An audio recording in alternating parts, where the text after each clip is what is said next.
lovely Gooners. Welcome to ABW. How the devil are we all? Yes, it's been a bit of a week, hasn't it? It really, really has. First of all, the chat box. First in the box, not for the first or last time, it's Don 1. Then BN Josh. Howard Josh is there. Pat Brady's there. Josh is spamming us. Jackosaurus is there. Archie's there. But sorry, guys, we're a bit late starting, so I'm a bit behind here. Ida Marvin's there. Loki73. Grant Milborn. Crefton's there. Yvonne Kofor in with the donation already. Never seen so much salt from other fans, she said, and she's having a bit of a laugh. She's enjoying. Supercalifragilisticexpialidocious is there. Oh, J Rob's piling in with the donation as well. He says, hello, everyone. So much salt. I think that's how he meant to laugh. MJL is there. How are we all? I'm Kenneth Jorgensen's there. Dat China Life is there. I'm not going to be able to mention everything tonight, guys. I do apologize, but I'm way behind in this chat box. Okay, so sorry. We're going to get into it now. A couple of special guests tonight. We're spoiling you tonight. We really are. First, it's the one and only. It's the Goonaholic. Dave, say hello, Dave. Hello, Dave. I'm here. It's good to be back. It's wonderful to be back. It's good to have you back, pal. Good to have you back. Thank you, How have you been? Don't ask that one tonight. I'm on my special medicine. Yeah, he's having a wiki.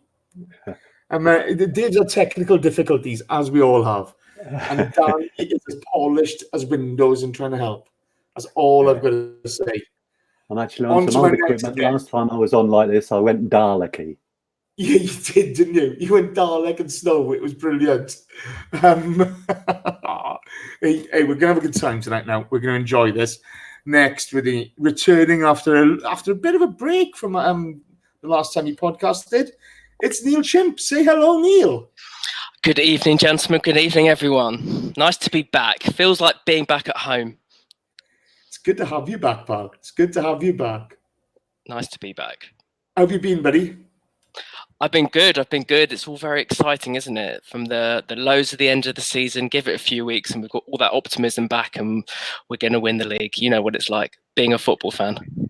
It's a roller coaster, isn't it? It's an absolute roller coaster. Look out. Right, let's get straight into it, is it, guys? First thing I want to speak about is last week's signings, because obviously I haven't spoken to them with you guys. Dave, you first. We've seen Saliba signed. A highly, highly rated young talent. I know he's been loaned back to Saint Etienne, but it's a real prospect for the future, and they've paid a lot of money for him. And we've seen Ceballos come in on loan as well. What are your thoughts on those two signings, mate? I have to say, Ceballos, obviously I saw his 20 minutes on Sunday, and I thought he was very, very impressive. And this is a cruel, probably, comparison, but there's an element of the Cazorla in him, and he always looks as though he wants to get the ball going forward. So that was very impressive. I have to be absolutely honest and say I've not seen the other lad, and I'm assuming he has to have something about him for us to want to pay that sort of money for him and yet let him go back and develop for another year. The interesting thing about it for me is that I thought we might have kept Christian Bielik for that year while he was developing, just to see if he turns into something, but it looks like he's going to Derby. But no, the two signings, you've got to say, any signings, if you're a fan, you go a bit overboard about them, don't you? You do indeed. The magnificent J-Rob has just piled in with another donation. J-Rob, good man. You're just spoiling us now. Behave yourself. Very kind. He's always the same, to be fair. Always the same. Over to you, Neil. Your thoughts on these two youngsters. Bit like Dave, really. I don't know too much about Saliba. We'll have to ask young Chris Carpenter about him. But I think the Ceballos signing is exciting. I think it's very clever, considering that the current state of our accounts. It's a very clever one, and I think it's exactly what we need. I think last year we had some fantastic attackers, as we know, with Lacazette and Uber, and we just missed somebody to transition that. We missed, as Dave said, we've missed the Santi Cazorla. Nobody's going to be Santi Cazorla, just to be quite certain about that, but he's certainly different to everything we've got, and he's much more, I think, the modern Premier League midfielder, I should say. And I think if we put him in with two runners either side, which doesn't include Granit Xhaka, I think you could get a really, really good player out of him. So I think he's very exciting, and I'm looking forward to watching him. I think that's a great point, actually, that you make about using the loan to beat the financial system, or financial situation that we find ourselves in. And I think I wrote somewhere in the week that it's although it's not done much in the Premiership, throughout the Championship and Football League, teams use loan signings often for 12 months in order to get better. Absolutely. It's a great way of doing it. I think we were in a position where we would love to have gone out and bought a stellar midfielder to replace the Ramsey or to get the new Cazorla, but we're just not there. And if you can go to a Barcelona or a Real Madrid and get someone who's not going to get 30 games a season, the likelihood is you're going to get a very good player who has got a point to prove, and he's already said it. You know, he sees his future at Madrid, so he wants to come and have a fantastic season. And whether or not Madrid want him back is another question. And if he does have a fabulous season, hopefully he'll fall in love with the Arsenal and he'll stay. But for this season, as long as he's doing the business, then I'm not too worried about it. I'm not worried about this whole, he's only on loan. It doesn't bother me at all. Absolutely. It's a sticking plaster, let's be honest, but it's a sticking plaster which could be well used, isn't it? You know, I mean, we've got to see how these signings pan out. But, you know, we haven't got the funds to strengthen all over the pitch. And if you look at the end of last season, it highlighted quite drastically how poor we were in certain areas. So, you know, we'll come on to that a bit later. Let's get on to today's big news. We have a new signing. We actually have a club record signing. And Pepe is in the house. Dave, go. Well, you're always going to get thrilled about a record signing, aren't you? Is he really worth 72 million quid? Well, in today's market, yes, probably. It's frustrating that we've lost players and not got the money in to support that. But it's good to see that the club are prepared to invest in it. I don't know how much we're paying up front, but obviously it's been structured in such a way that we can afford it. We have strengthened in an area that we needed to strengthen. I have seen him a few times. He is a very exciting prospect, and he's a very direct player, and he can score goals as well as create them. So I'm looking forward to seeing. I hope he gets 20, 30 minutes on Sunday at the Camp Nou, because I would like to see him start as soon as possible in the Premier League season. But obviously he's going to have to adjust to life over here, to the pace of the game over here. And if someone like Robert Pires struggled, then a teenager's going to do the same. So let's not build him up too much after having said all that. But I think he's going to be some player for us. Okay. I'm not sure about his age. I think he's older. He's no teenager, is he? I thought he was. On to you, Neil. Your thoughts on this, because you've been really excited by this, haven't you? Yeah, I mean, we all love a big signing, and we all love a big signing when it's a forward player. Let's be quite honest about that. Signing a centre-back is never as exciting. We need one, by the way, and we'll come on to that. But it's very exciting. And what I think the Ceballos signing, the Pepe signing is showing, and I should probably find some wood to touch here, but it seems like we have a plan. It seems like there is a strategy, and it seems like we have football people making football decisions and making football plans. Pepe is exciting. He's exactly what we've needed. We've desperately needed a real winger, someone that can go past players, someone that can deliver balls. It's beyond what we had hoped for. And I think the fact that we were all building ourselves up to be excited about Wilfried Zaha, and then to get given this, it's like Christmas. Or Brian Fraser. Yeah, well, right. Yeah, we started. Yeah, exactly. It's true. From Fraser to Zaha to Nicolas Pepe, it's unreal, and we've gone about our business stealth-like. It's been very un-Arsenal. They're using super agents to get deals over the line. It's the opposite to what we're all used to over the last 20 odd years, and I quite like it. There's a real decisiveness about the business we're doing. The media have no idea what we're doing. So you can go and read about it all day, but none of them have any idea. And it was just the Pepe thing was just a pure example where not one of the British media had any idea that we'd made an offer for him. And they were all following the French journalists. So whatever Raoul and co are doing, I like it. To be fair, there was I can't remember who it was. Somebody had said that we had put a bid in for him, but I think it was more of a guess than anything. To clarify, Pepe is 24. Okay, so it is an exciting signing. Yeah. Hey, you're only 5 years out, okay? Look, it is an exciting signing. Let's make no bones about it, right? You know, even a grumpy git like me thinks this is brilliant, okay? But let's let's sort of play devil's advocate on this now. Okay, and I'm going to come to you first, Dave, then I want you to answer, Neil, as well. We've just paid 72 million quid for a guy with one breakout season from a feeder league. He's 24. He's had one top season. Okay, and we just paid 72 million quid for him. What happens if this doesn't work out? The same as would happen with a Yaya Sanogo or Takuno Asano. Yaya Sanogo, Dave. We didn't pay 72 million quid for him. Come on. No, but the principle is the same. You pay money for what you see is proven talent in the situation he's in.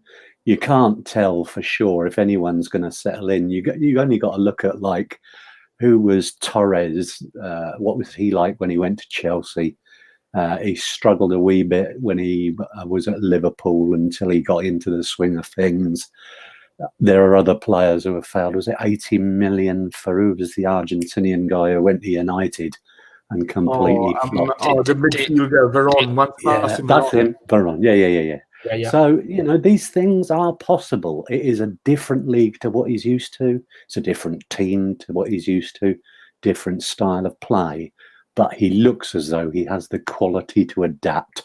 And that's what you're gambling on. But the gamble is one that's, we say 72 million quid, it's probably 20 odd million for 3 years. Yeah, okay. No, I don't disagree with you. I don't disagree with you, Neil. Listen, any signing is a risk. Let's be honest, and you're never going to know. That the fact is, you can call it a feeder league, and it's well below the Premier League, but the similarities of speed are there. If you're buying someone from Italy or something that tends to be a lot slower, and you have so much more time on the ball, which is why a lot of people say Xhaka would be made for Serie A. But at least the French league is quick, really quick, and I think he's just one of those naturally talented footballers. If you can beat one defender in one country, you can beat another defender in another because he's that quick. I think you're almost. I think when you're buying defenders from abroad, it's almost more of a gamble, which is why a lot of people love saying, "Oh, I want to buy a typical English centre half," because you know what you're going to get. I think with a winger, if you're that quick, which he is, it doesn't matter. No one's going to catch him. Yeah, true. And as Archie just says here, Archie says in the box, Arsenal, some of Arsenal's best players have come from the French league. Yeah, I'm never ever going to ignore that. You know, you look at the talent they've produced over the last 20 years. It's been phenomenal. It really has. It's you know, but that's why they're a feeder league. You know, it's one of these things that you know, the more opulent leagues pick out their best players, and that's of detriment to their national league, unfortunately. But Chase, you're just winding up, Chris, and you know it. Of course I am. Absolutely right. Do you think I do this for listeners? No, I don't. No, I don't. I do it to wind up the pirate. It's the way forward. No, I think it's an exciting signing. You know, I think this is something we've all been crying out for. Okay, it's not so much the player. It's not so much the amount you're paying for him, but it's the fact that they have such belief in this guy, and there are a lot of other clubs who are willing to spend exactly the same money on him. Okay, they've gone up and got him. And that I'm impressed with. I think that's a great credit to the club. You know, I'm happy to give Raul and Cole a lot of stick, but I think you need to give them credit as well when they pull something like this off, because, you know, Liverpool were interested in him. I think United were interested in him. There's been a lot of big clubs interested in this guy, and we've gone out and got our man. So fair play to them. You know, you've got to hold your hands up. He's a right winger, Dave. What does this mean for Mkhitaryan? Could be trouble for the lad. And it's a shame because in pre-season, he's looked like he's got a little bit of zip back about him, which he missed for a lot of last season. But yes, I think were an offer to come in for him, I think we would look to get some money back in the coffers, because you have him. You have, obviously, Pepe now. You have Iwobi who can play out there. You have Reece Nelson. You've got any number of players now who are pushing for that same position. And does Mkhitaryan really want to be a squad player at his age? Probably not. So if there were a deal on the table, I would expect him to go. Okay, I mean... in all fairness to Mkhitaryan, that's all he showed us last season was squad-level performances, Dave. You know, I don't think he's earned the right to nail down his place in any team at the Arsenal. I'd agree with you in the last couple of months of the season, Jace, but I thought beforehand he was consistently showing some decent form at about the time that Ozil wasn't getting in the side. And I think he benefited from that, but I think he and Özil may be counterproductive alongside each other. Yeah, I mean... It's only a thought. It's one of those things. It's all perspective, isn't it? You know, there's no right or wrong to this. We all have different opinions on it. But the one thing I felt we were with him in the team, we were better balanced with him on the right. But I don't think he really showed great form. I just thought he balanced the team out, if you know what I mean. Am I being off topic there, or what do you think?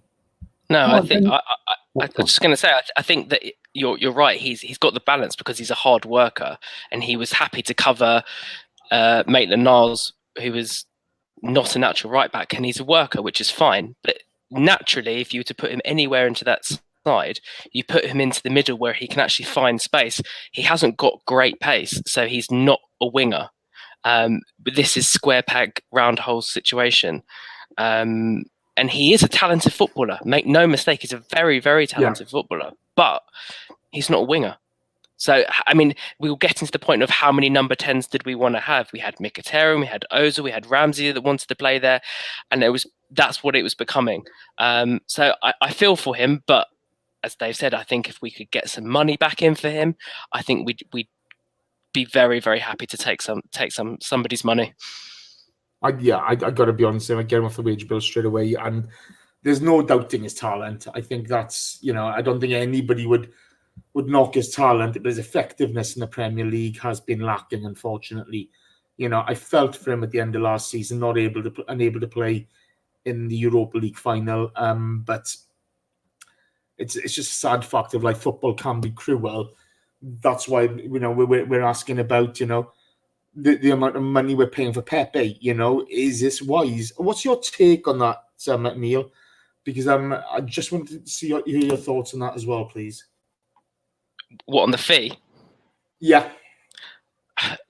Listen, if Harry Maguire's being sold for 80 million, I've got no problem with paying 72 million for an exciting winger who's about 4 years younger, or whatever he might be. The market is crazy, and you can't help it when you've got average midfielders going for 40, 50 million. If this guy is as exceptional as we hope he's going to be, what's he going to be worth in 2 years when he's 26? This is the plan, is to buy the younger player that we can move on if we need to. And if you're buying at that age, he's not even close to prime yet. He's just getting there. That's a really good point. Yeah, I mean, look, my point would be, you say he's on his way to being prime.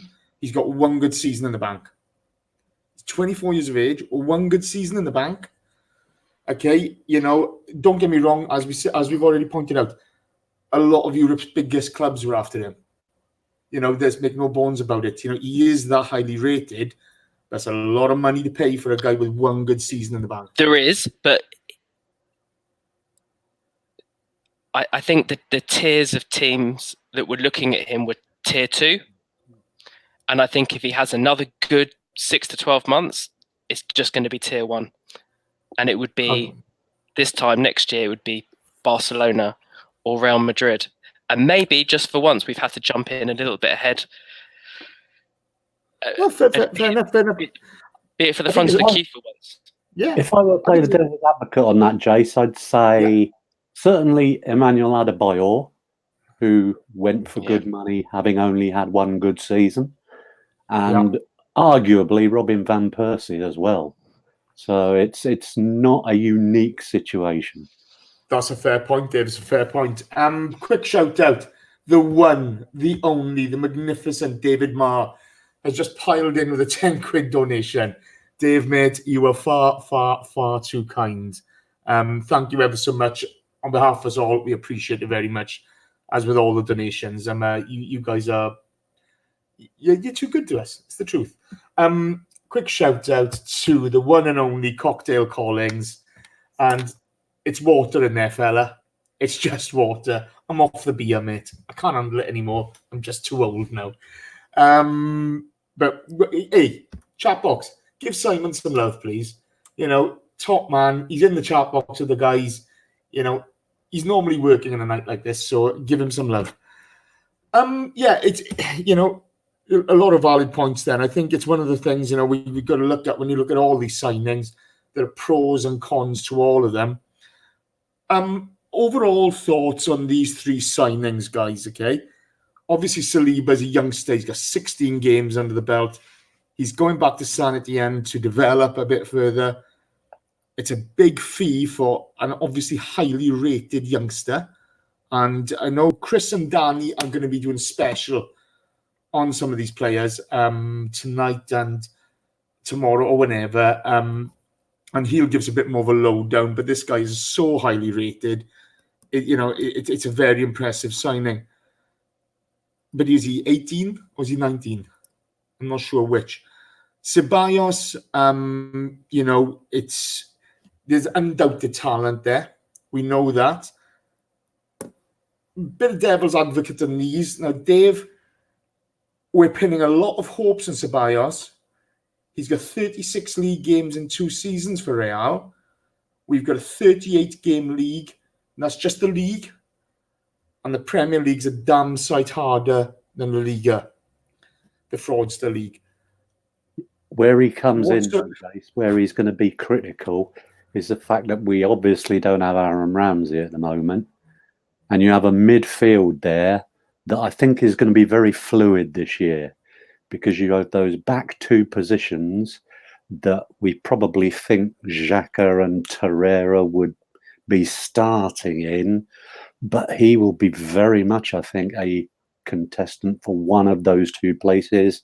And I won't say which one yet, because I'm only going to pee someone off if I do. But I think he's likely to be one of those 2 players. That's annoying people. That's annoying. No, you like annoying people. I like keeping them friendly. I love annoying people. I think it's great. But but my point is, okay, we get 2 youngsters now in Torreira. I might even start calling him by his actual given name, Torreira, soon. But I'm just trying to annoy a listener with that. Torreira Guendouzi. and Guendouzi. Then you got Xhaka, who's not mobile at all. Okay. And what are we expecting from Ceballos? Are we expecting to be an attacking playmaker or a deep-lying playmaker? Are we expecting to play 3 in the middle? I'm expecting him to do what Santi was doing when he was here, and he was one of those two, but he had the freedom and was expected to move us in the right direction. At the moment, you don't see Torreira and Xhaka getting us moving in the right direction. And in fact, when Xhaka hits his crossfield passes, he exposes us to some interesting situations, shall I say. But no, I do see Ceballos playing probably, you're saying he's played 30 games in 2 seasons. I think he'll play 30 games at least this season in one of those 2 places, with the responsibility for getting us to moving forward. Okay. Do you think he's going to be able to handle that? Yes, on the basis of having seen him for 20 minutes on Sunday. Yeah. It's one of those, isn't it? Neil, over to you. I'm really being Mr. Negative now. Guendouzi falls over too much, not defensively aware. Torreira, he's good at cutting out balls. He is defensively aware, maybe not physical enough. Okay. Xhaka just not mobile enough, lovely on the ball when he's got a bit of time. Okay. But at the end of last season, all 3 were exposed so badly, it was embarrassing. People having a pop, and including me, people having a pop at a centre halves. Okay. When actually there's no screening in front of them, there's no cover for them whatsoever. Is Ceballos going to be able to make a difference? So many questions and no answers. I think you can give arguments for all of the questions you just posed. Something like Guendouzi is an example. Young kid from Ligue 2, never expected to play that many minutes, and I'm sure every time he's on that pitch, he learns. He's going to learn and learn, and he's a phenomenal talent. I personally think we will end up finishing the season with a 3 of Torreira and Guendouzi and Ceballos, and I think that the Swiss playmaker will have to make way. It's a fluid midfield then. You've got 3 runners, you've got 3 people with legs, you've got sorry, 3 people... I'm going to interrupt you there. Guendouzi's a jogger, not a runner. He's got an amazing engine on him. An amazing engine on him. He's box to box. Sorry to go against the grain here, but he's no pace. He certainly doesn't show any pace getting back, does he? He's learning. He had, I think the last 10, 15 games were too much for him. I think it was just, he played too much. He was overplayed, and I don't think we wanted to play him that much. I don't think that was the plan when he came in. But you can see he's trusted, really, really trusted. And you can tell the fact that all the big clubs would take him. He's a kid and he's done phenomenally well. And Ceballos will make a huge difference.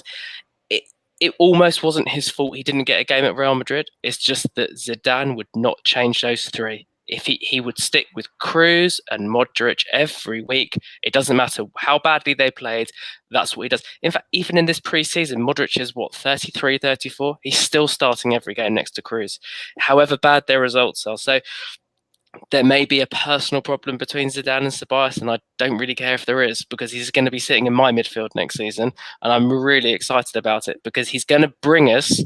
And we can't keep comparing him to Santi Cazorla, but he's got someone who's going to make a transition and not pass it sideways and push the balls through the lines and push the balls out to the wingers. And I think if you're going to have Aubameyang from one side and Pepe on the other, you need to have someone who's going to be able to pick a pass. And this kid can do it. If you watched him in the 21s in the summer, he's absolutely phenomenal, and he wants the ball. Every time someone has it, he's calling for it, and I think that's what we've missed, that somebody who's happy to simply dictate the play. We haven't had a dictator for a while. Well, he does love Franco, doesn't he? Let's be fair. That's been in his tweets, isn't it? I think it's a very fair point on Guendouzi as well. He played a lot of games last season, and maybe the season just caught up with him. I really like the boy's talent. I just wish he'd stay on his feet a bit and upright a bit more, because he could be a great player for us. He really, really could. Dave, all of a sudden we're all writing off Xhaka. Xhaka's been an ever-present in this midfield for a long time now. We look at Ceballos. Zidane doesn't like him, but Zidane wasn't there all season last season, was he? You know, the other managers, they didn't exactly sort of think this guy, he's the one to change our midfield. So, you know, are we pinning too much hopes on him? Or what do you think? What do you think? Let's just wrap this up. Well, we may or may not be. And the answer is, obviously, we'll find out over the coming weeks. Yeah. It was very interesting to hear Neil talking about what he thought the midfield trio was going to end up being. Because that says, what do you do with £350,000 a week? You know who I think they're still going to try and accommodate. And it looks as though, Emery wants to accommodate him during this pre-season. So I still see Ceballos being one of the two. I also don't write off Xhaka, by the way, but I think Xhaka is a squad player, not a regular starter. I think he brings something to the side, or when he's used, I think he's overused in the way that we were talking about Guendouzi. I think the same applied to Torreira, by the way. His first season in English football, he played far too much. I think if he plays the same number of games this season, he will finish it much stronger than he finished last season. Let's hope so. Hold up here. Robert Hamilton in the box. Robert Hamilton, how are you? First of all, we get Mustafi should hide from Arsenal, then leave Ozil alone. On performances, mate, okay? Mustafi pisses all over Ozil last season. I'm sorry. Friggin' heck. That's just... Whoa.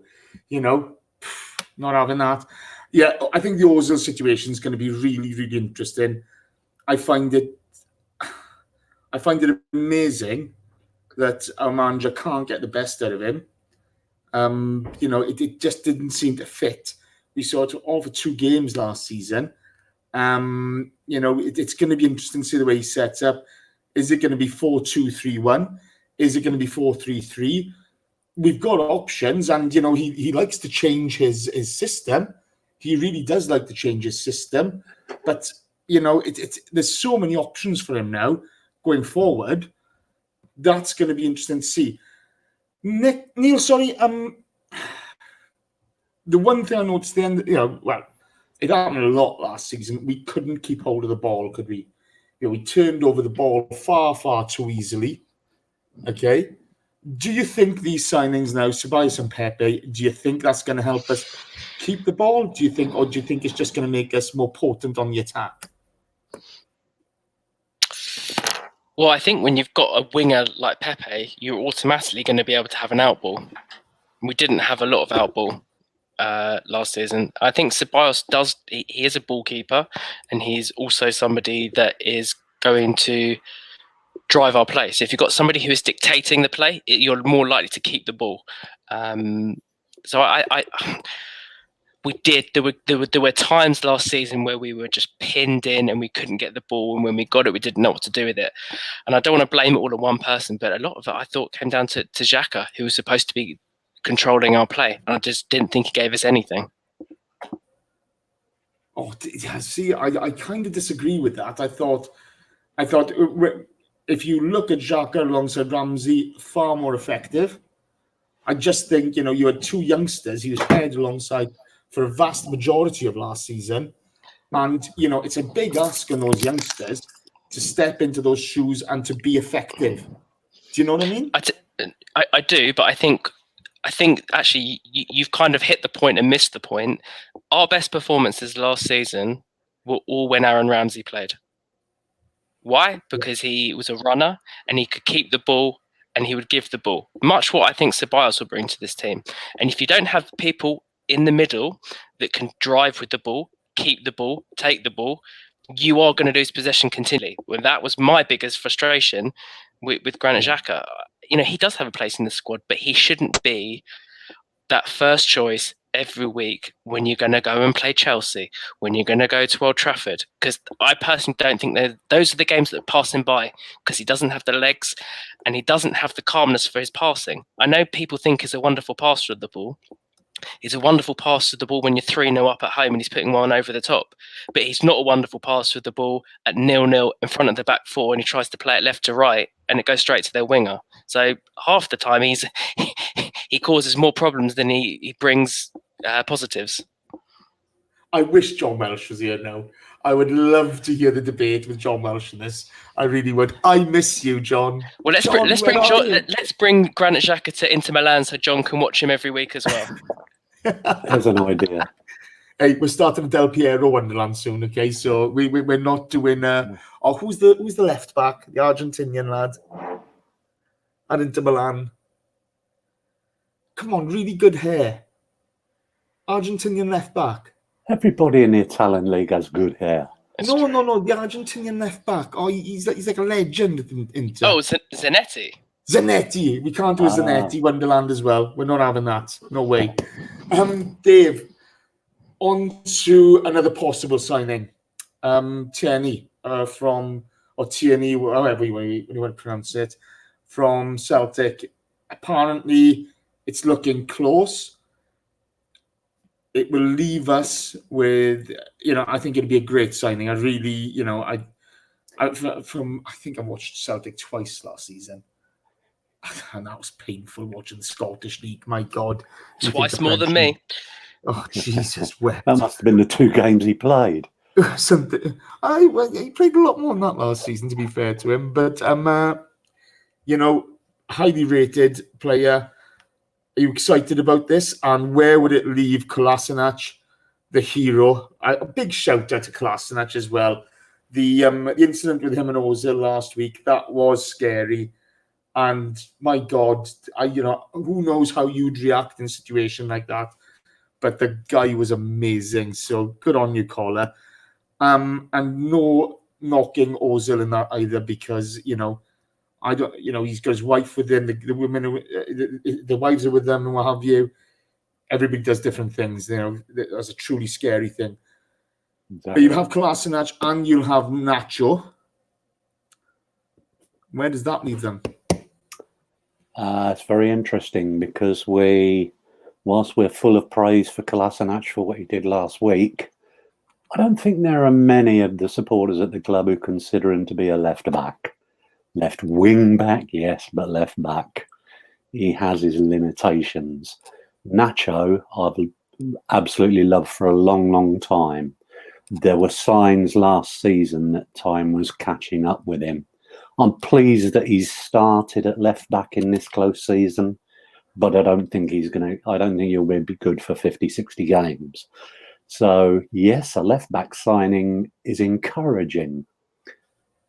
My concern with it, and I've fallen out with people online about this already, I just joked about him playing twice last year. I think he played about 30 odd in the end, but over the last 2-3 seasons, he has consistently got injured. So I'm thinking 25 million for a left back from the Scottish Premier League, where they only play 4 decent games a season, we were talking about the gamble earlier. I'm not sure it's a gamble I'm overly keen on, but I'm guided by people who know better, who think he's quite a player. And by the way, if you look at who's the best left back in the Premier League at the moment, it's a Scotsman who went to Liverpool from Hull. So, and this guy's his understudy. So I might be talking absolute bollocks, as usual. It's just an opinion, though, isn't it, Dave? I mean, to be fair, Van Dijk to Southampton, and all of a sudden he's gone to Liverpool. He's the best player in the world, apparently. He came from Celtic, so we just don't know. Neil, your thoughts on Tierney? I think it's a really positive signing, because I think he's actually a left back. He's a defender that plays in a 4. That's a really good start. Kola is not a left back, as Dave said correctly. I don't think any one of us think he is. I'm not even sure he's a great wing back. I think he gets him in some fantastic positions, and his end product is pretty poor considering the number of positions he actually gets into. And there was an obsession last year with trying to get him in behind every week. Everything was down the left, everything was to Kolasinac. Nothing really came off for him, which is a shame. Nacho, I'm pleased he's here. if Tierney can play 25 games, that's fine. If he can play 25 games and you've got Nacho to come and play, I don't want to say the weaker sides, but the lesser sides, play them at home where he can probably handle it, where teams will come and sit back and we don't have to do as much defending, then it's great. And I think Nacho is probably more between being a cover at left back, and if you need to go to a 3, he can play on in a 3 in the middle on the left-hand side of the centre halves.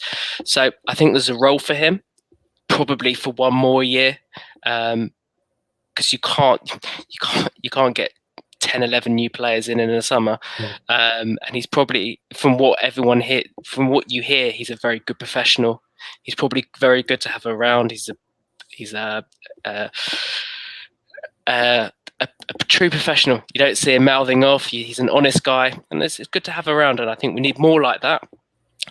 So I think to have a cover at left back, he's more than welcome for one more year. Yeah, I think his legs looked like they're starting to go last season, but he'd had a big injury, so that, obviously that's going to take its toll. Bit more depth on Kieran Tierney here. Last season, he played 40 games and scored 1 goal. In the last 4 seasons, he's played 168 games and 8 goals. So he still scores more goals than Mesut Ozil. Sorry. Can't resist a little dig at Mesut now and again.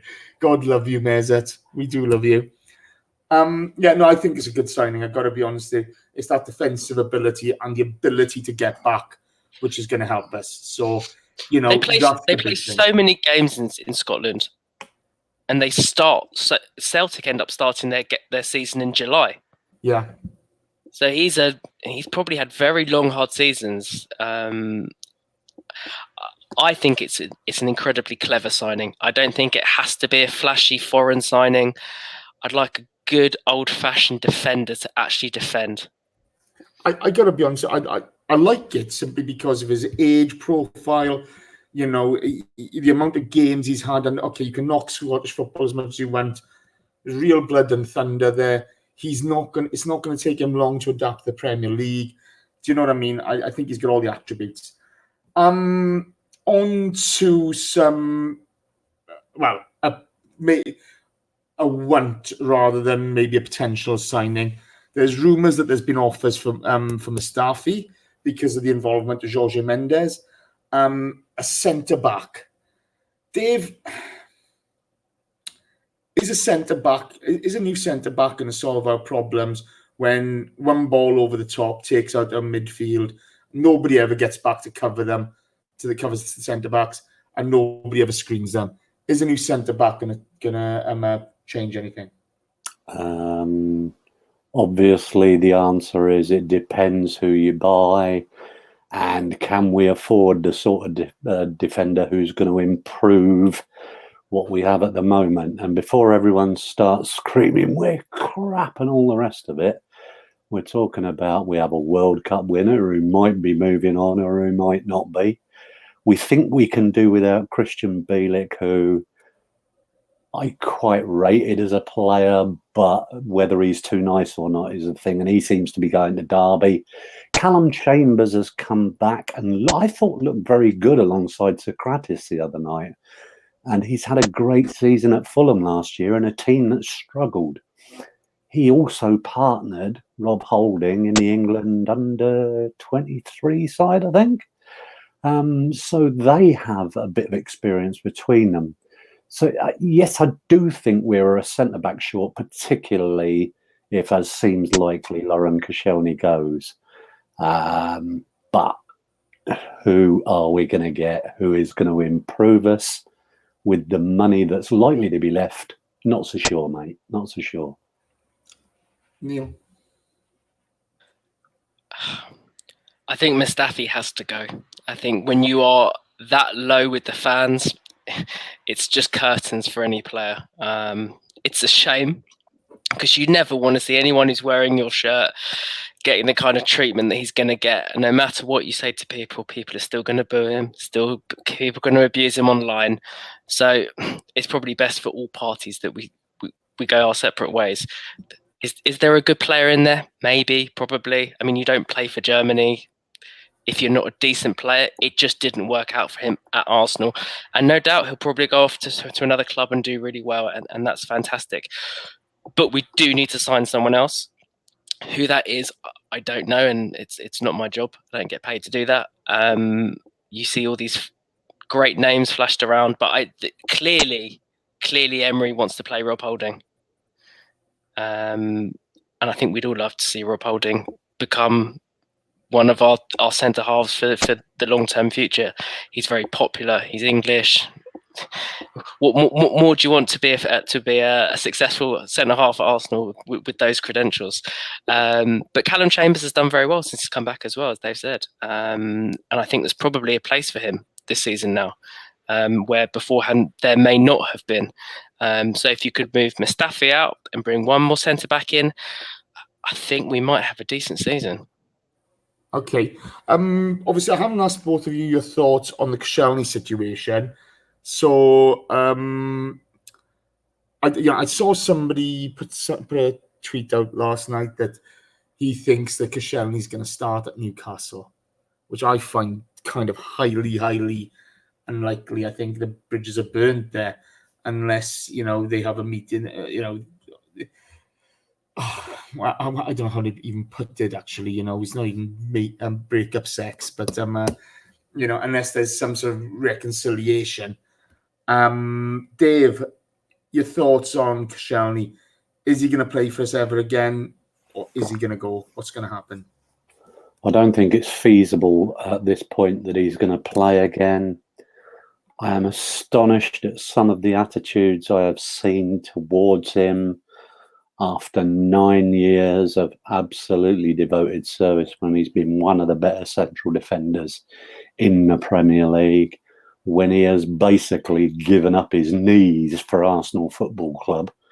And he seems to be of the opinion, and I'm not doubting his understanding, that he's been promised somewhere along the line that he would be allowed to leave when the time was right for one last deal. And if that has now changed because Unai wants to sell another centre half, well, I kind of get it from Koscielny's point of view, in all honesty. I don't get he's under contract for another year, bollocks to him and all the rest of it. I think we have a responsibility to him as well. I would love to see him play on, but I think probably what he's done in turning down a pre-season and in being told now he's going to be training with the under-23s, there can't be a way back for him. There can only be a way out for him. And I think it's so sad to see it end in that way. I'm old, aren't I? Well, no, I got to be honest. I mean, I don't mind giving Koscielny stick, okay? I think some of the mistakes he's made in games, my God, I mean, we slag off, I don't mind having a pop at Sokratis. The majority of Arsenal fans are ready to hang Mustafi. The treatment he gets is beyond the pale. It's disgraceful. And yet Koscielny has stuffed up in high-profile game after high-profile game when he's a better player than that. But I do find it very strange that it's gotten to this situation with him. It's gotten to the point that he refused to travel. It's gotten to the point where, the club are putting out, are hanging him out to dry. I just, it's obviously something's been promised there and it hasn't been fulfilled. But as club captain, to not travel, I thought, that was wrong. That was wrong. Neil, your opinion on this, because I'd be interested to hear your take on it. It was a real shock. It's the most un-Koscielny thing to happen. He's the quiet guy. He's the captain. He pretty much always leads by example. Maybe not vocally, but as Dave said, he's given up his knees for this club. So something has happened somewhere. I don't think we'll ever know what it was, but there was clearly something. Can he come back? I think it's highly unlikely. I think it's gone that one step too far by not travelling.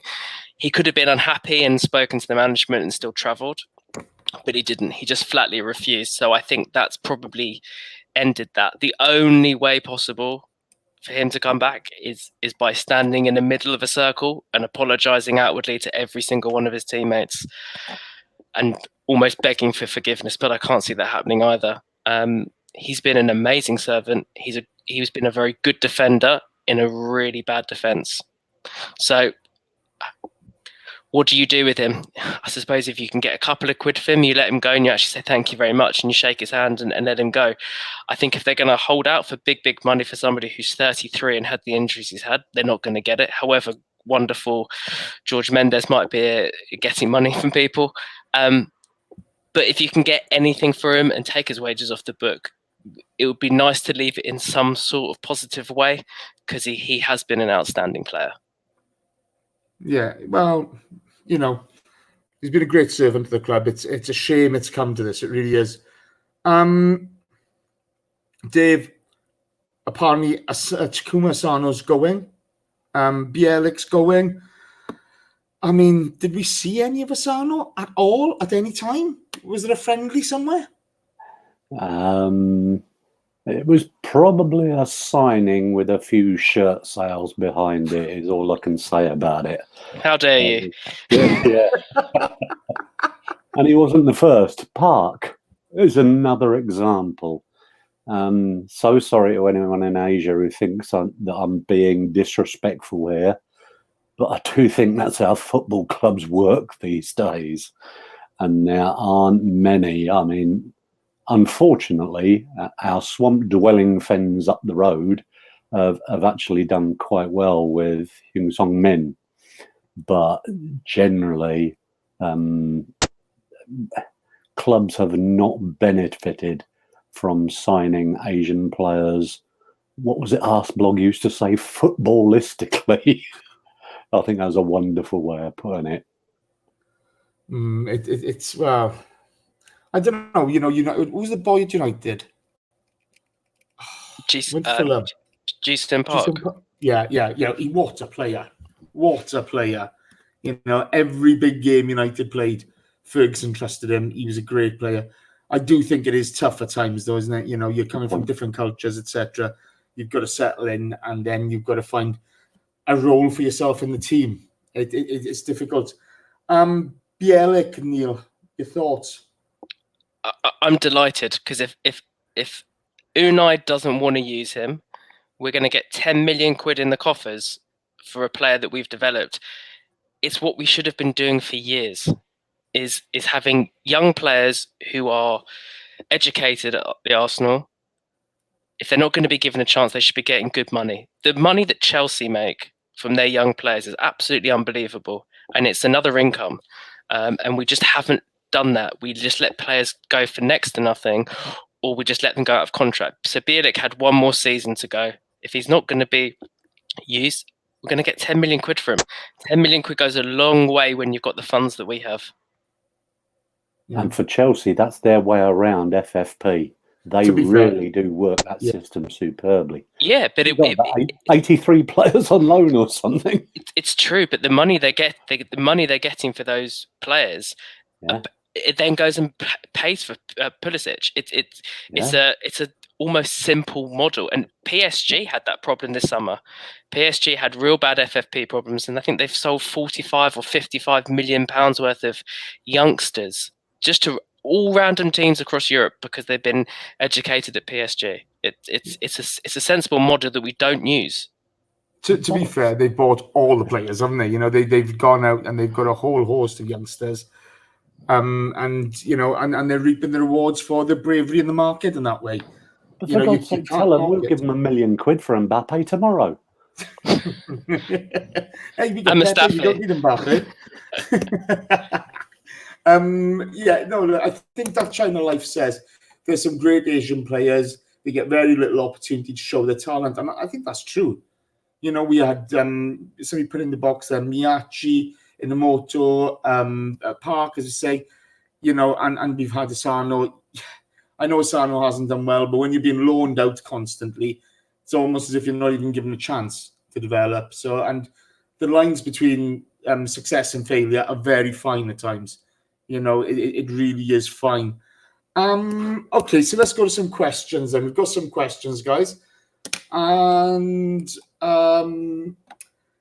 the first one's from Joshua Page, and he says, question for Jace. Okay. Would you make Sokratis captain? Josh, you know me better than that. I wouldn't have him on the bench. Well, I would have him on the bench, but that's you just about make the bench, mate. You know, we keep on slagging off Mustafi, but everybody forgives Sokratis his mistakes, and there are plenty more mistakes from him. So no, I wouldn't have him as captain. Who would you guys have as captain? Dave, start with you. Oh, there's a question in this squad, eh? I think probably if he were fit every week, Hector Bellerin, because all of a sudden he's becoming a guy who is a leader off the pitch as well as on it. So he would be my choice as long as he were fit. Formerly knows I put in the box there, Sokratis, just to piss Jace off. I like that a lot. Neil, your opinion, mate? It's simple for me. I'm with Dave. It's Hector. Every time. He's turned into a real Arsenal boy. He's got a great personality. He's liked by everybody. And he just fits the mould. He's the only player in that squad who feels proper Arsenal, if you know what I mean. He grew up through the system. He speaks, he uses the we, and I love that. He would be my choice. He probably wouldn't be everybody's choice because people probably got a problem with his hair or his fashion or whatever. But as soon as he puts on that shirt, he gives more than 100%, and that's all you can ask for. And he's a popular guy, and that's what you want. He's a very intelligent bloke as well, isn't he? Yeah. I got a lot of time for him. I wouldn't give him the captaincy. I think he's coming back from that injury, leave him concentrate on his game. I'm not sure who I'd give it to. Leno or Lacazette, probably. But you know, I don't think there's no standout leader in the squad for me. Not one standout leader in the squad. I think the big problem you're going to have there is, Xhaka is down as one of the captains, isn't he, from last season? I don't think that's going to change anytime soon. But there we go, onwards and upwards. Next question. Dave, you first, then to you, Neil.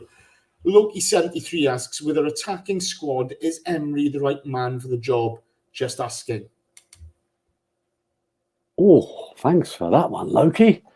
Good question, isn't it? We have to give him another 12 months. I understand the criticism of him for the end of last season. But like any player who's come into the club, last season was his first in the Premier League as well. And the pace of the first thing, although it's not as physical for the coach, he has to get used to what goes on in the Premier League. Now that he's had this year, he has to deliver. And if he does not deliver this season, let's face it, last year we snatched a Europa League place from the jaws of a Champions League place. How on earth we didn't end up finishing third, never mind fourth, is beyond me. And he has to deliver this year because we've signed good players. We have a good-looking squad. Tottenham are now having to repay the £1 billion on their stadium. And although they've made a record signing, that's on the back of selling players, almost certainly. Chelsea have a questionable manager and a squad that looks paper thin, and they can't buy anybody. So they're going to have to use some of the loan players that they have been using for FFP purposes. If we don't finish top 3 or 4 this year, then the writing is on the wall for him. But give him this season and be behind him, be behind the Arsenal. Neil. It's hard to answer anything after that because it's true. It's all true. You've got to back the guy. He's really well respected outside of this island, I should say. Not in France, he's not. Not at PSG, he's not. Okay. Well, it's only a feeders league, Jace, as you keep saying. Doesn't really matter, does it? Hey, PSG fans, not fans of it. That's funny enough, I've seen a few articles which basically, before when we signed him, which basically foretold of what was going to happen. Would you fancy handling Neymar, making the decisions about which team you're going to play? No. I'm talking about they foretold of what would happen to us last season, and they were right. Well, do you know what? He's had 1 year with half of his team and half of Wenger team. He's beginning to get more of his team. He's had a year to work them. I think he would have learned a lot. I think he would have learned a lot about the Premier League. And like some of our players, the final 5-6 games were just too much for everybody. And he didn't have the personnel to get us over the line. I think this year he won't go as strong in the early rounds of the Europa. I can see why he did it last year. He needs to make a statement. He wanted to get us through. He wanted to get it done. But I think you'll see more rotation. You'll see more of Joe Willock. You'll see Reece Nelson. You'll see Eddie Nketiah. And some of those bigger players will get the rest that they actually need. And it made sense in his first year. He didn't want slip-ups because of people like you, Jace, being on his back and ready to launch an attack. Hey, I'm not being funny. When you lose away at Barty Borisov, when you lose away at Rennes, when you stuff up the Champions League players finishing fourth the way he did, okay, when you don't play Mesut Ozil, when you don't integrate Mesut Ozil into your team, when you don't pick Aaron Ramsey, and then you have to rely on him later on, and you let him go for nothing, I'm questioning you. And damn right, but is it his fault when we're almost there and we're at home to Brighton and Granit Xhaka decides to pull somebody's shirt back? Oh, hold up, yeah, there's 10 of the players on the pitch. And we're playing at home to Crystal Palace and we play half a side. That is absolutely negligent. But it was part of the learning process. It's true. You spoke very well, Neil, about his experience with Neymar at Paris Saint-Germain. And he has obviously learned from that, because what followed on from that was how he treated Ozil last season. He wasn't going to have Ozil walking all over him and running the side like Neymar did at PSG. Well, from what we hear, Ozil was telling Wenger which games he was going to play and not play. So if that was what Ozil was used to, he probably needed Emery to say, "Do you know what? You don't run this side." Maybe, but let's get something straight. We were 1 point from 6 against Brighton last season, a team who just avoided relegation. Okay, we got humped at Wolves. We got humped at Leicester. Those weren't just losses; they were embarrassing. Yeah, they were absolutely. That's the worst football I can remember seeing us play in a long time. Okay, that is his fault. He's the coach. He's the guy who picks the teams. And it's one of those. It is difficult, but he's been also left with so much dead wood. He was left with such an awful squad. Do you fancy picking some of those players when you have to? You want to pick Mustafi with the situation he's in? You want to have to pick El Neni? Do you want to have to play Maitland-Niles at right back? Do you want to play Kolasinac as a left back and then altering to play through at the back just to accommodate Kolasinac? I mean, he was just left with so many bad pieces that he couldn't fix it. Good coaches find a way. Husenhagel came into Southampton. Southampton were going down. He changed it. He got them playing good football. He got them winning. It's one of those things. It's all perspective, isn't it? You know, it is perspective, but he's all. Why can't we shift our players? Because we weren't using Jorge Mendes before. No, because nobody wants them. If you were going back to our invincible days and you were to say, "Oh, we're going to let some of our fringe players go," do you think people would have been clambering for them? Do you think people would clambering to take the Edus of the world or the Carnus, whoever it was back in the day? We had a really fantastic squad, and this squad now is well below par of a top 4 side. We're not talking fringe players, O'Neill. We're talking Aaron Ramsey has gone for no money. He's one of the best box-to-box midfielders in the world. Of and course, he's gone for nothing. Of course he is. But we have managed contracts absolutely appallingly. Danny Welbeck should not have gone for anything under 8 figures, but has also gone for nothing. So it's not. I understand what you say about there are players we have had who would not fetch that sort of value. Yeah, but they are relatively few and far between. But we have allowed players to dictate things for too long. But that's when you've had Gazidis in charge and Wenger in charge of letting people be comfortable in their contracts and go, oh, we'll sign it, no problem. And the problem is, we're always the start of everything, but you will see more and more players now not signing contracts. They'll just see them out. I mean, Spurs have got everywhere. Tottenham next season, at the end of next year, currently out of contract, Vertonghen, Alderweireld and Christian Eriksen. Yeah, but they're all going to be 93 next summer. Well, Christian Eriksen won't be. But how do you solve that? You know, I keep reading the Spurs fans will say, "Oh no, he'll sign." I keep thinking, why would he sign? If you were advising him, what would you tell him to do? Would you sign another contract, or would you say, "Do you know what? Wait till Christmas. You can sign for whoever you want, and they'll pay you an absolute fortune, and you'll be made for life." More and more people will not. By the way, the agent's taking 25% of it as well. Of course he is. There's no chance he's signing a contract because you'd just be mad. It's the same with Toby Alderweireld. They're saying, "Oh, he wants." We can't lose Mesut. No, of course. That's the exact situation with Gareth Bale at the moment, is that Madrid were going to let him go because they wanted all the wages off the book, but they couldn't handle the face of losing an £80 million investment. Mm-hmm. I think it's quite interesting to see how this is going to play out. I mean, look, we've got to get behind Emery. He is the manager for the coach for next season, so it doesn't really matter whether I'd have sacked him last season or whatever. It doesn't really matter. Is he the right man with this squad? It's going to be really interesting because I feel the way that we set up is the problem. If you look at it, we didn't screen the defence at all last season.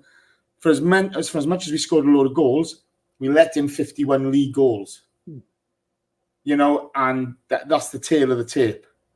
It doesn't really matter how else you look at it. 3 goals against Wolves, 3 goals, got humped by 3 against Leicester. Jace, I hear what you're saying, but there was also a 22-match run where we were not defeated. So we did not defend badly all season. But what happened was in the second half of the season, when it mattered, once again we fell apart. And an element of that has to be down to the coach. But you don't lose a coach after a year.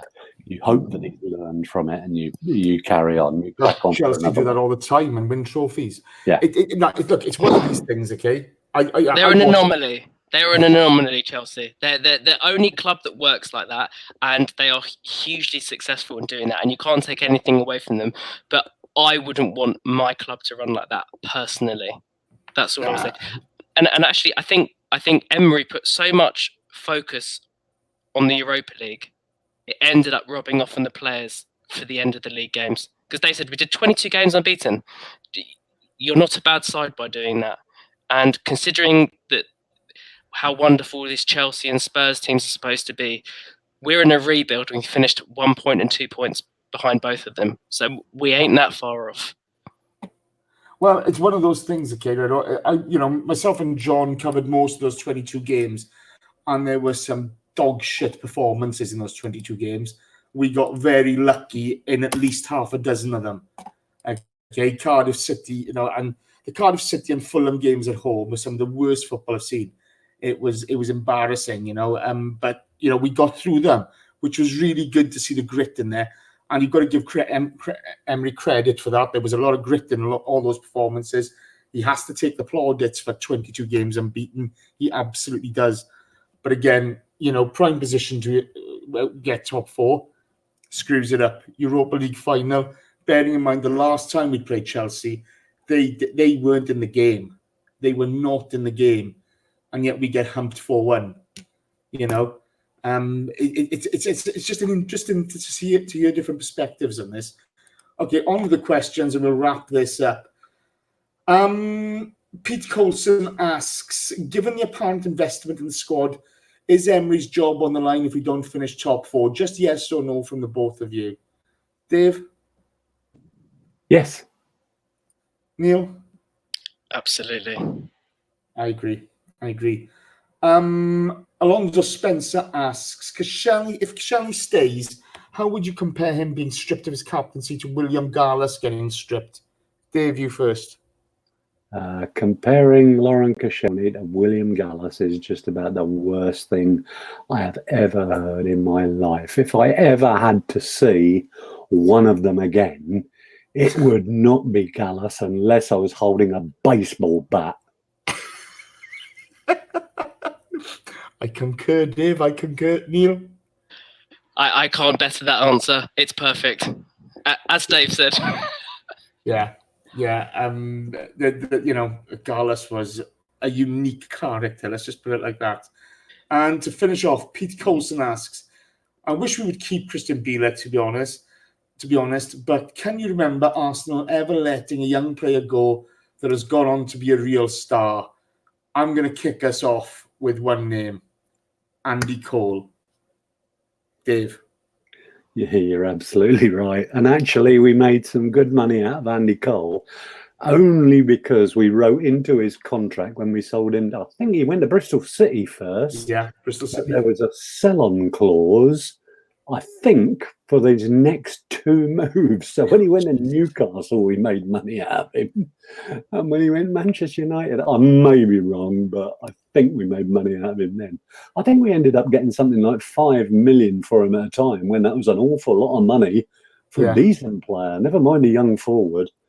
Other young players who have gone on to do well, I'm sure there will be 1 or 2. No one springs to mind straight away, but yeah, I agree with Bielik. You know already, I've said tonight, I agree with Bielik as the example.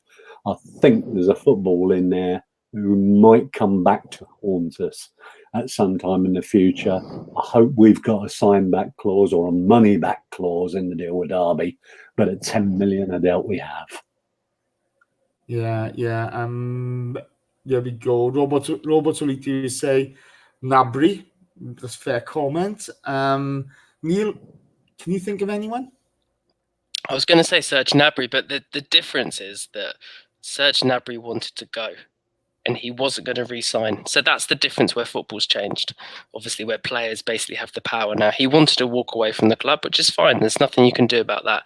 The majority of youngsters that leave Arsenal tend not to go on to big and greater things. The fact that we're sitting here scratching our heads, not being able to think about one, tells you everything.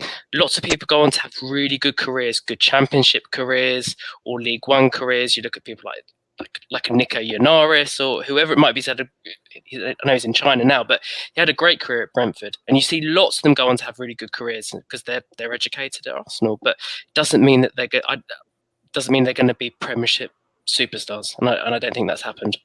It's not only the youngsters either. I mean, you look at the players who have moved on from Arsenal, the senior players. We were talking earlier about Adebayor and Van Persie, who both had, we think, 1 good season at Arsenal. Van Persie's obviously had 1 good season at Manchester United. Adebayor has gone and stunk Real Madrid out. Frankly, he's stunk out Tottenham as well. Manchester City might sort of claim that he had a good year there, but there are a whole number. Cesc Fabregas going back to Barcelona. We knew it was going to happen one day, but it didn't work out for him, did it? I wonder if he regrets that to this day.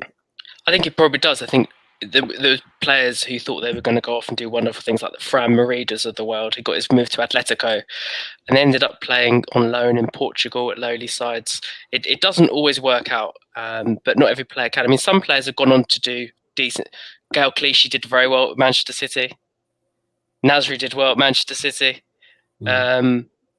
but in the majority, people don't tend to do wonderful things. Even when people went off to Barcelona, the Overmars, the Petits of the world, I'm sure they regret that move now as well.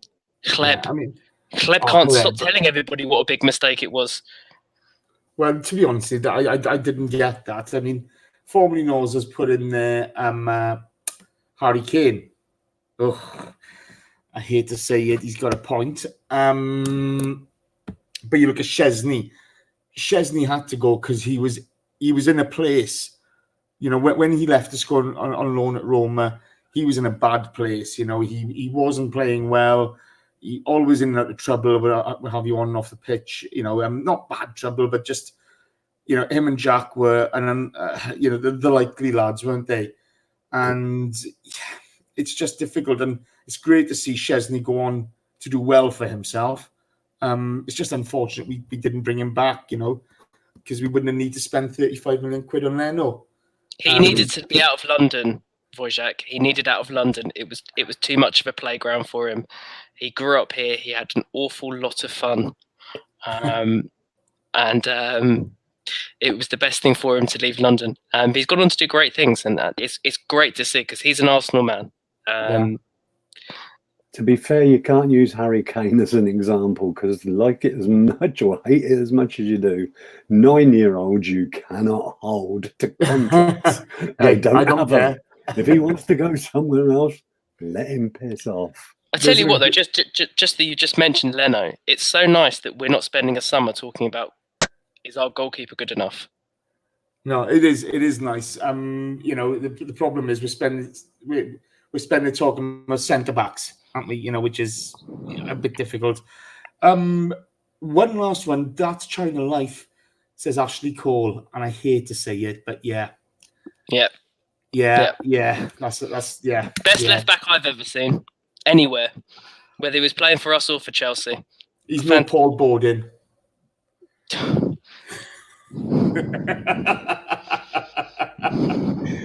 I think that's Bowden. Hey, scored a penalty in Nuremberg against West Germany. We lost 4-1. Oh, what a night! At Wembley against Leicester in a playoff final in a penalty shootout. Hoddle was manager of Swindon, wasn't he? He was. He was manager that took him up and then pissed off. Yeah, that's it. They left us with John Gorman and 100 goals conceded in our hour. What am I saying hour for? Bloody! I've been there once in the last 25 years or whatever it is. But yeah, 100 goals conceded in the one season in the top flight. And I had the best day of my life sat behind the director's box when we went there and won 4-1. Oh, nice. You can't beat that, can you? I think that's it for tonight, guys. To everybody in the chat box, thank you ever so much for your support. As usual, some interesting comments. It's a game of opinions. Whether you agree with each other or not, it doesn't really matter. Stick to your own. Couple of shout outs. Happy birthday for tomorrow for the Walrus and the Hedgehog. He knows who he is. Travis, have a great day, pal. Happy birthday. Hope you enjoy, buddy. A massive shout out to Yvonne Nicofor, to J Rob and David Marr. You are 3 absolute superstars. We really, really, really appreciate your support. Thank you so much. A reminder to everyone, Chris and Danny this week did the Pirates special. Please give it a listen. If you can support them, please do. As much as I love giving Chris stick, and I do love giving Chris stick, it's the most fun you can have ever, okay? He puts a hell of a lot of effort, time, effort, money into the Pirates, okay? These guys go out every Sunday, rain or shine, well, when the pitches aren't waterlogged, and do their best. We love the banter with them. We love to sort of take the mickey. But if you can support them, Gav from She Wars put up some fantastic prizes. Everybody's in with a fair shout of winning these prizes. Go listen to the special. They'll talk you through it there. It's £5 entry fee. Dave's bought a ticket. I'm going to buy a ticket. Great grassroots football is what it's all about. You know, it starts there, okay? For all that we love the Arsenal, for all that we love Premier League and Champions League, well, let's not mention Champions League, but, you know, it's all bollocks without clubs like the Pirates, without clubs like my hometown of Armanford Town. My hometown club are doing bloody new kit videos. It's unbelievable. But Chris puts a massive amount of effort in, so please, please, please support him. We'd really appreciate that. Even if it's just a listen, even if it's just a retweet, that would be appreciated. Carpenter out. Excuse me. That's my You favourite. mentioned Gab at She-War, mate. Here is one of the prizes that is up for... I'll tell you, it's the best prize ever. Wonderful. I can't see it at the moment because I'm on the YouTube page. Sorry, what is it? Uh, I'm about to sync with YouTube page. You guys are on the StreamYard and I'm on the YouTube page. it appears to be a printout of Chris. I think Cool. Danny might be playing games behind the scenes, gentlemen. Oh, well, he's always playing games somewhere. Also, Danny and Chris at some point are going to do a special. Obviously, as much as I love to take the mick at the Pirate, he does know that French league. He will have seen Pepe an awful lot and Saliba's 16 appearances. They're going to do a special, which will be released over the weekend on the new signings. Please give that a listen. We'd really appreciate it. But thank you, guys. Really, really thank you very much. We really appreciate your support. Neil, it's great to have you back, pal. I've enjoyed that. It was really good fun, both of you. Really good fun to be back. Do you know what? I love the fact there's so many different perspectives in this group. But, you know, I mean, with all the boys, it's, you know, whether it be Josh, John, whether it be the Pirate, whether it be Dom, Danny, everybody comes at it from a different angle. We may agree on a couple of things, but, you know, there's an awful lot we can debate. Mr. Holick, how are you? Have you enjoyed? Thank you very much. It's been as fun as ever. It's always fun. Fantastic to have you on, Paul. Absolutely fantastic. Chat box, you've been brilliant. Thunder Road, I've got a brother and a sister. I did see that, but no, I will give you the answer. Guys, thank you for your time. Thank you for your support.